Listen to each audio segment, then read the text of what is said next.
BJP party నిన్న మోడీ గారు రాజస్థాన్లో చెప్పిన మాట ఎంత ఘోరంగా మాట్లాడారు, ఎంత విషయం చిమ్మే మాటలు మాట్లాడారు మోడీ గారు. నిన్న కాంగ్రెస్ పార్టీకి ఓట్లేస్తేనట, కాంగ్రెస్ పార్టీ అధికారంలోకి వస్తేనట మంగళసూత్రాలు లాక్కొని ముస్లింలకు ఇస్తారట.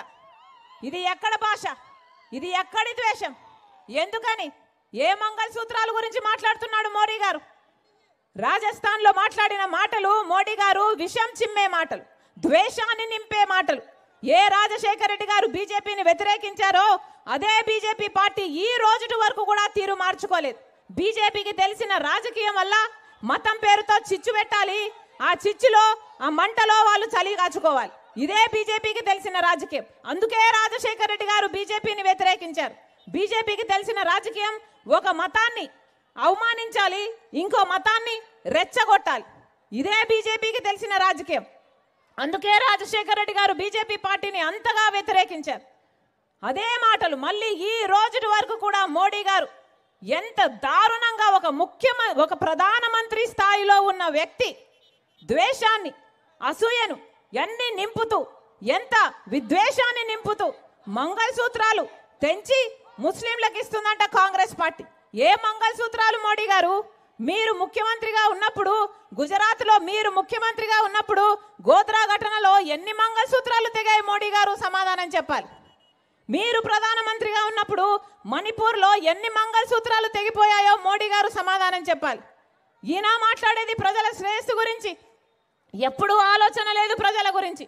మోడీ గారికి దమ్ముంటే ఆయన చేసిన అభివృద్ధి గురించి మాట్లాడాలి. మేము ఇది చేశాము, మాకు ఓట్లేయండి అని అడగాలి.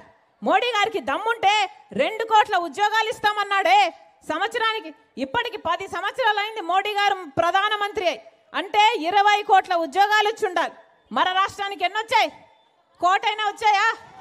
10 లక్షలైనా వచ్చాయా? 1 లక్ష అయినా వచ్చాయా? దానికి సమాధానం చెప్పాలి మోడీ గారు. ఏం చెప్పాడు మోడీ గారు? రైతులకి ఆదాయం దుగనం చేస్తామన్నాడు, డబుల్ చేస్తామన్నాడు. అయిందా అన్న? రైతులకు ఆదాయం డబుల్ అయిందా? అప్పులు లేని రైతు ఉన్నాడా ఈరోజు? దానికి సమాధానం చెప్పాలి మోడీ గారు. ఇవన్నీ చెప్పరు కానీ మన రాష్ట్రానికి ఏమో 10 సంవత్సరాల నుంచి వెన్నుపోటు పొడుస్తూనే ఉన్నాడు మోడీ. 10 సంవత్సరాల క్రితం రావాల్సింది ప్రత్యేక హోదా, 10 సంవత్సరాల క్రితం రావాల్సింది మన రాజధాని, 10 సంవత్సరాల క్రితం రావాల్సింది మన పోలవరానికి డబ్బులు. ఇవన్నీ ఏవి చేయకుండా ఈరోజు విషం చిమ్మే మాటలు మాట్లాడుతున్నారు. ఒక పక్క రాహుల్ గాంధీ గారేమో ప్రేమను నింపే మాటలు, సోదర భావాన్ని నింపే మాటలు. ఒక పక్క రాహుల్ గాంధీ గారు ఒక ఋషిలాగా ఒక యజ్ఞం చేస్తూ 7,000 కిలోమీటర్ల పాదయాత్రను ఐక్యత కోసం చేసిన వాడు రాహుల్ గాంధీ గారు అయితే, ఇలా విషాన్ని, ద్వేషాన్ని నింపే మాటలు మాట్లాడేవాడు మోడీ గారు.